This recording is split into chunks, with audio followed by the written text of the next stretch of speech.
Welcome to online classes.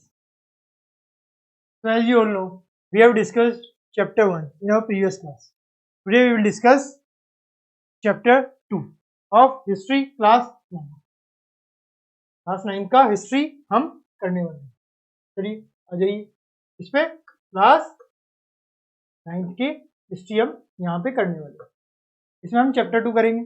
Chapter 1 हमारा complete हो चुका है. Now we will discuss chapter 2. Chapter 2 का नाम क्या है? Socialism in Europe and Russian revolution. तो चैप्टर 2 का नाम क्या है हमारा? कि यूरोप में socialism and the Russian revolution. चलिए देखते हैं इसको एक बार. चैप्टर का हमने नाम देख लिया. अब आ जाइए पहले टॉपिक पे. किस तरीके से यूरोप में सोशलिज्म हुआ और रशियन रिवॉल्यूशन.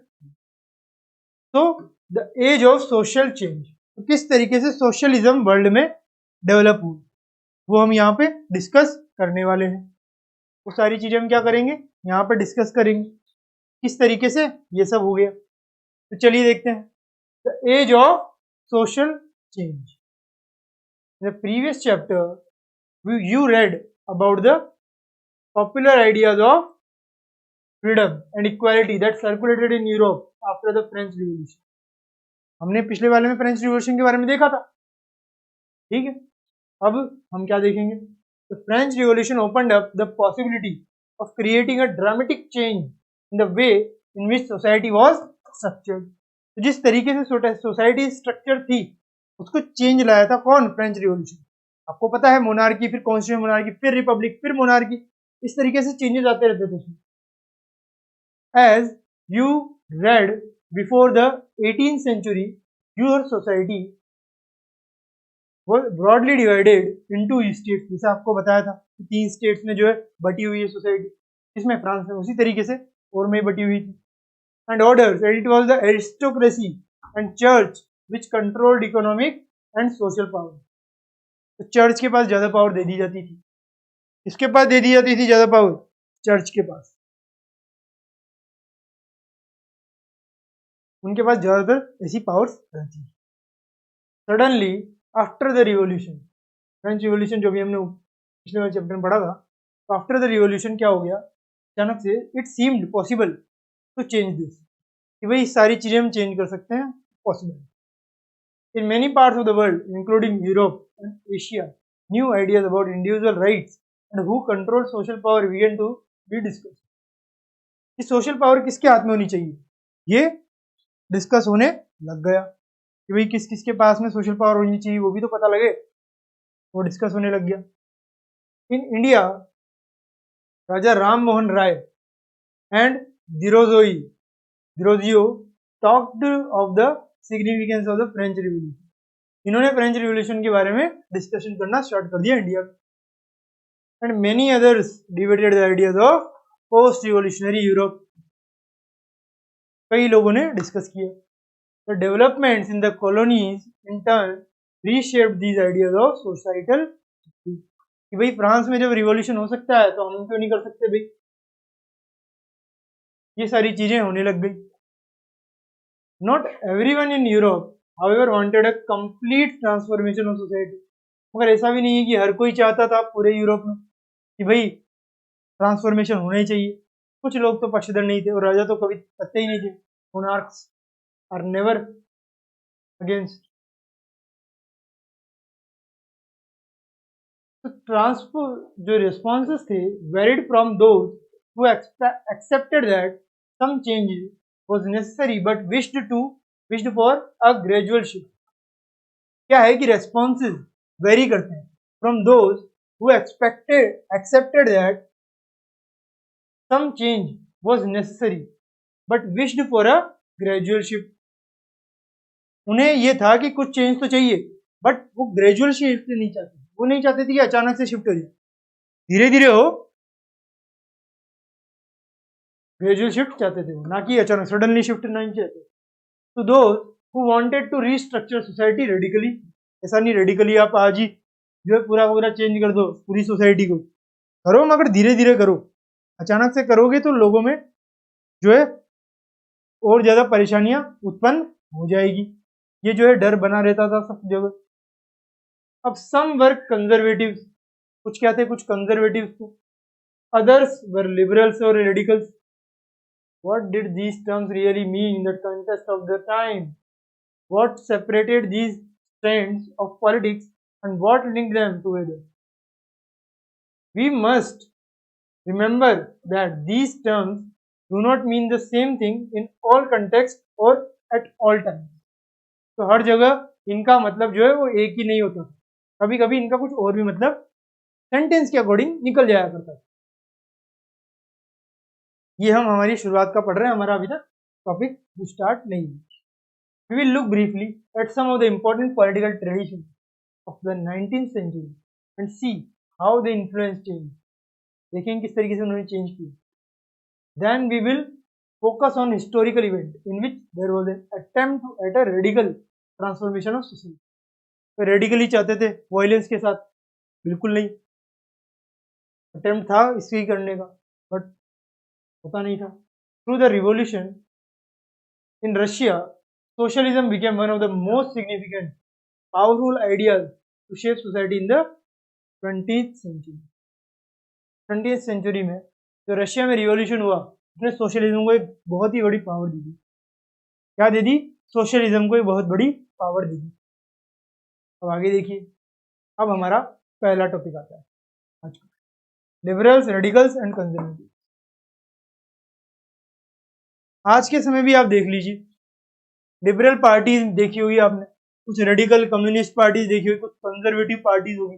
उन पार्टीज के पर्टिकुलर एजेंडा होते हैं, उन एजेंडाज में वो अपने वर्ड्स को शामिल कर दें ताकि उनके एजेंडाज क्लियरली डिफाइंड हो और वो उन ग्रुप को सपोर्ट करते हैं, ये पब्लिक को पता लगे. तो अब यहाँ पे लिबरल्स की बात करेंगे, रेडिकल्स की बात करेंगे और कंजर्वेटिव. चलिए करते हैं one by one, we will discuss all of them. One of the groups which looked to change society were the liberals. तो जो सोसाइटी को चेंज करना चाहते थे वो कौन थे? वो लिबरल्स हुआ करते थे. Liberals wanted a nation which tolerated all religions. तो लिबरल्स क्या चाहते थे भाई? लिबरल्स जो है एक नेशन चाहते थे. क्या चाहते थे? एक नेशन जो टॉलरेट करे किसको? सारे रिलीजन की. जो क्या करे? टॉलरेट करे वही सारे religion. We should remember that at this time European state usually discriminated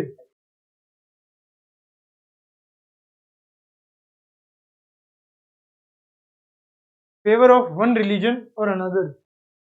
Britain favored the Church of England, Austria and Spain favored the Catholic Church. तो इन सब ये जो है कुछ एक को फेवर करते थे, एक के अगेंस्ट में थे. इस तरीके की चीजें यहाँ पे देखने को मिल जाती थी. ठीक है, चलिए आगे चलते हैं. Liberals also opposed the uncontrolled power of dynastic rulers.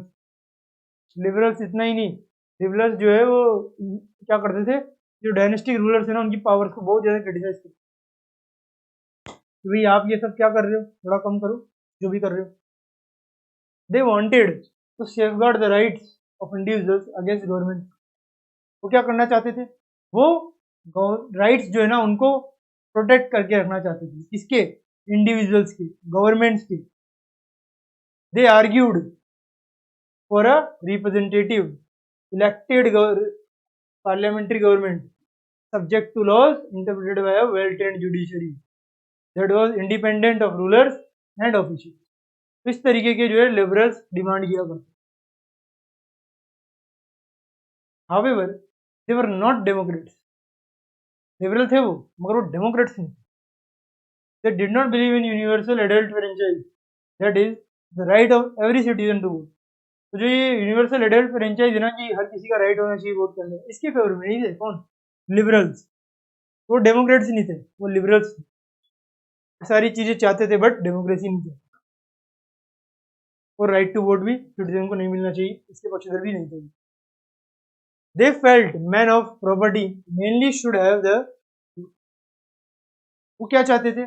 उन्हें लगता था कि man of property mainly should have the vote. कि जो मैन ऑफ प्रॉपर्टी है ना उसको वोट का हक होना चाहिए mainly. They also did not want the vote for women.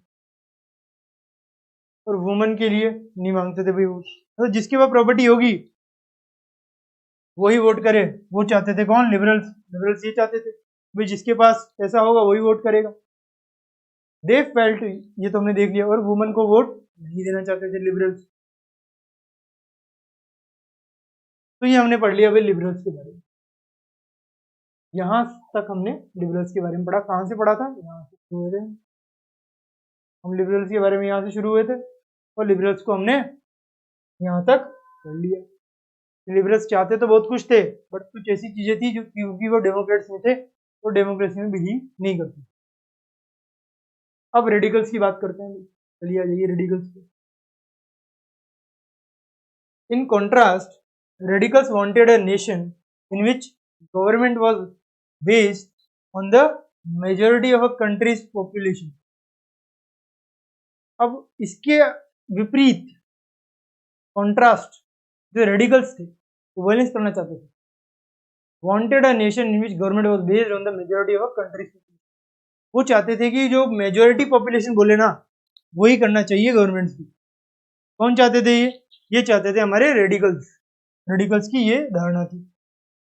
Many supported women's suffragette movement. Suffragette movement का हमने देखा ही था कि राइट टू वोट, वुमेन को राइट टू वोट मिलना चाहिए, ये रेडिकल्स ही मानते थे। रेडिकल्स ये चाहते थे कि भाई आप बोलते रहो, बोलने से कुछ नहीं होगा, कुछ हमला वमला करके इनको, क्योंकि बातों के लातों के भूत बातों से नहीं मानते, ये मानना था इनका radicals. Unlike liberals they oppose the privileges of great land owners. तो जो लैंड ओनर्स थे उनका क्या किया उन्होंने? लैंड ओनर्स का उन्होंने क्रिटिसिज्म कर दिया था, ठीक। एंड वेल्थी फैक्ट्री ओनर्स, उनका भी वो क्रिटिसिज्म किया करते थे। They were not against the existence of private property, but disliked concentration of property in the hands of a few. जो रेडिकल्स है वो प्राइवेट प्रॉपर्टी के ओनर्स के अगेंस्ट नहीं थे, बस ये चाहते थे कि सिर्फ कुछ ही लोगों के हाथ में प्रॉपर्टी ना हो और भी लोग प्रॉपर्टी को हकदार बन सके। तो ये हो गए हमारे कौन? रेडिकल्स। यहां से लेकर के यहां तक हमने रेडिकल्स के बारे में भी सारी की सारी जानकारी इकट्ठा कर ली। अब हम क्या देखेंगे? रेडिकल्स हो गए, लिबरल्स हो गए, अब आते हैं हमारे कंजर्वेटिव। क्या? कंजर्वेटिव आते हैं। अब हमारे क्या जाते हैं भाई? अब हमारे कंजर्वेटिव आते हैं। तो अगर कंजर्वेटिव्स को देखें हम तो किस तरीके से होते हैं भाई, आ जाइए कंजर्वेटिव्स के बारे में हम चर्चा करते हैं। अब कंजर्वेटिव्स ने क्या किया कि conservative were oppose to radicals and liberals. Conservatives थे ना, उन्होंने तो कहा कि भाई रेडिकल्स भी खराब है, लिबरल्स भी खराब है, हम ही है कंजर्वेटिव जो आपके लिए कुछ अच्छा करेंगे। After the French revolution, however, even conservatives had opened their minds to need the change, to the need for change, कि भाई चेंज लाना जरूरी है, उनको लग गया था। Earlier in the 18th century, conservatives had been generally opposed to the idea of a change. तो 18th सेंचुरी में तो शुरुआत के दौर में कंजर्वेटिव्स चेंज नहीं चाहते थे, तो बाद में पता नहीं क्यों उनको लगा कि भाई चेंज होना चाहिए। By the 19th century, they accepted that some change was inevitable, but believed that the past had to be respected and change had to be brought about through a slow process. तो क्या चाहते थे? वो चाहते थे change लाना। शुरुआत में तो उनको चेंज के अगेंस्ट थे वो, बट फिर 19th सेंचुरी पता नहीं क्या हुआ, उनको लगा चेंज होना चाहिए, बट चेंज इनएविटेबल है, वो उसे रोका नहीं जा सकता। मगर वो ये भी बिलीव करते थे कि जो हमारा पास्ट है उसकी रेस्पेक्ट तो करनी चाहिए, और जो भी चेंज लाना है वो लाओ, बट उसे स्लोली लाओ, अचानक मत लाओ। ये कहते थे कौन? कंजर्वेटिव। थोड़ा बहुत तो सही कहने की प्रयास कर ही रहे, कंजर्वेटिव यहाँ पे हो गए, ठीक। तो हमने तीनों के तीनों देख लिए, कंजर्वेटिव भी देख लिए, रेडिकल भी देख लिए, और लिबरल भी देख लिए। अब चलिए आगे चीज देखते हैं। Such differing ideas about societal change clashed during the social and political turmoil that followed the French Revolution. तो ये जो सच डिफरिंग आइडियाज है ना अबाउट सोसाइटल चेंज, जो सोसाइटल चेंज के जो ये आइडियाज है अलग अलग, उनको वो क्लैश हो गए during the social and political turmoil that followed the French revolution. French revolution के टाइम पे जो ये टर्मोइल फैला हुआ था, उसकी वजह से इनके जो आइडियाज वगैरह हैं वो डिफर कर गए।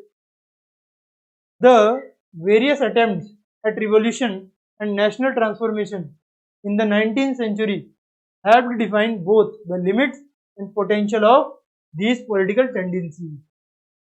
So the various attempts at revolution and national transformation in the 19th century have defined the limits and potential of these political tendencies. ठीक है, तो इससे क्या पता लगा भाई, इन सबने पॉलिटिकली, इकोनॉमिकली, सोशली कई तरीके के चेंजेस लाने का प्रयास किया, इन सारे लिबरल, रेडिकल और कंजर्वेटिव। ठीक है, ये सब निकल कर आ गए फ्रेंच रिवॉल्यूशन के बाद। अब आ जाइए industrial society and social change.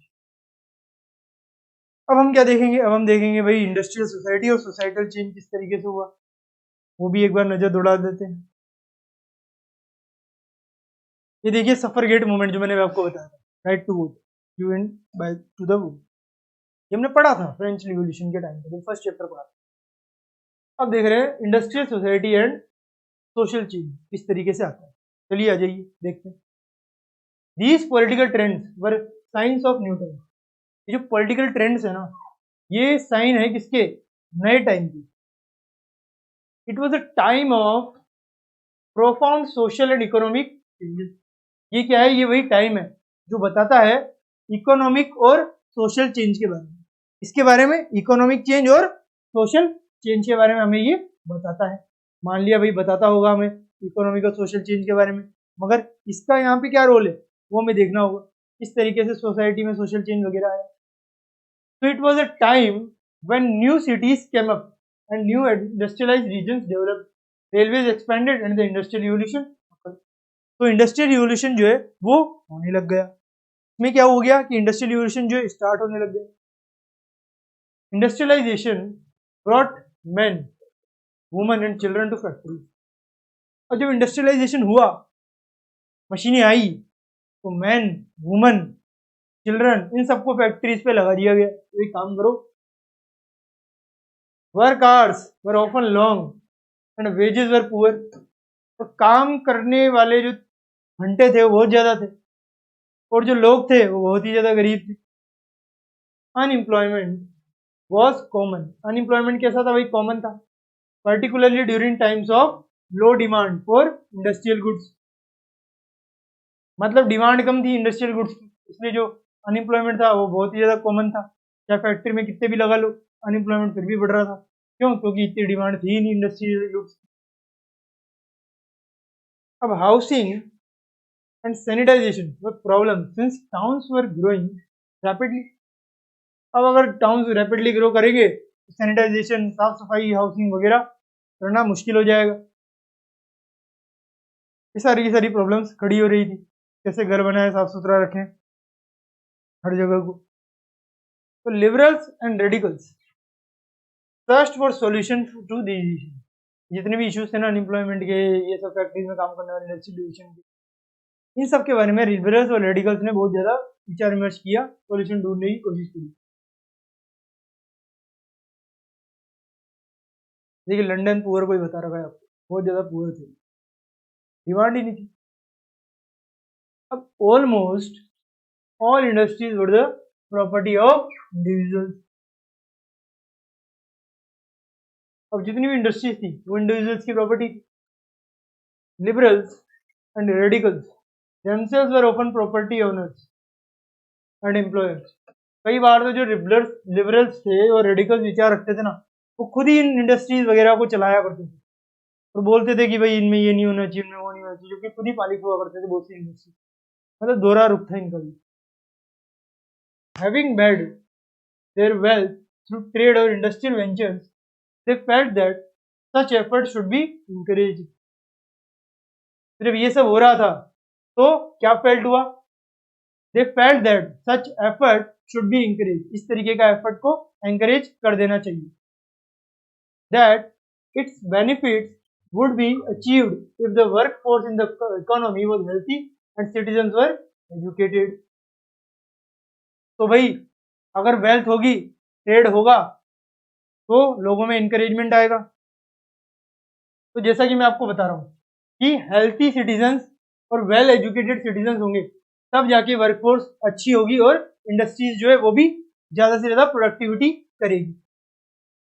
अब oppose to the privileges the old aristocracy had by birth, they firmly believed in the value of individual effort. तो पहले जो एरिस्टोक्रेसी थी ये सब था वो बर्थ से थी, वो सब हट गया। अब जो है इंडिविजुअल की कैपेसिटी वैल्यू जो है होने लग गई, लेबर एंड एंटरप्राइज की वैल्यू होने लग गई। If freedom of individuals were ensured, if the poor could labor and those with capital could operate without restraint, they believed that societies would develop. तो क्या लगता था भाई, कितना कैसा विचार है ये देखिए। If freedom of individual insured हो जाएगी तो क्या होगा, यदि पुअर जो है वो लेबर का काम करेगा और जो कैपिटल है वो ऑपरेट करेगा बिना किसी रुकावट के, उन्हें क्या लगा कि बस सोसाइटी जो डेवलप हो जाएगी। मतलब गरीब अगर काम करेगा और कैपिटल वाले जो बिना किसी चीज के ऑपरेट कर पाएंगे तो सोसाइटी क्या हो जाएगी, डेवलप हो जाएगी। इस तरीके का विचार आ गया इंडस्ट्रियलिस्ट वालों के मन में, क्योंकि इंडस्ट्री को चलने की लेबर तो चाहिए ना। Many working man and women who wanted changes in the world rallied around liberals and radical groups and parties in the early 19th century। तो 19th सेंचुरी के अर्ली में उन्होंने पार्टीज वगैरह बनाना शुरू कर दिया था। Some nationalists, liberals and radicals wanted revolution to put an end to the kind of government established in Europe in 1850। तो कुछ नेशनलिस्ट जो थे, लिबरल्स जो थे, रेडिकल्स जो थे, वो क्या चाहते थे, वो चाहते थे रिवॉल्यूशन लाना ताकि एंड लग सके गवर्नमेंट एस्टेब्लिश्ड इन यूरोप पे, जो यूरोप में गवर्नमेंट एस्टेब्लिश्ड है उस पर एक रोक लग सके। 1815 में ये सब चाहते थे। अब in France, Italy, Germany and Russia they became revolutionaries and worked to overthrow existing monarchs. जो आप जानते हैं फ्रेंच रिवॉल्यूशन के बारे में सारी डिटेल्स बताया, जर्मनी, इटली, एकीकरण वगैरह, तो मोनार्क्स को ओवरथ्रो करना चाहते थे सारी चीज। अब nationalist talked of revolutions that would create nations where all citizen would have, जो रिवॉल्यूशनरीज थे ना, नेशनलिस्ट थे, चाहते थे वे नेशन स्टेट बने जहां पे इक्वल राइट्स मिले सबको। अब after 1815 Giuseppe Mazzini, an Italian nationalist, conspired with others to achieve this in Italy। अब उसने क्या किया, उसने कंस्पायर कर लिया लोगों के साथ, अलग अलग लोगों के साथ, वो इटली में कुछ अचीव करना है। तो nationalist elsewhere including India read his, उसकी जितनी भी राइटिंग्स थी लोगों ने उसको पढ़ा क्योंकि वो नेशनलिस्ट लीडर माना जाता था। तो ये सब हमने देख लिया,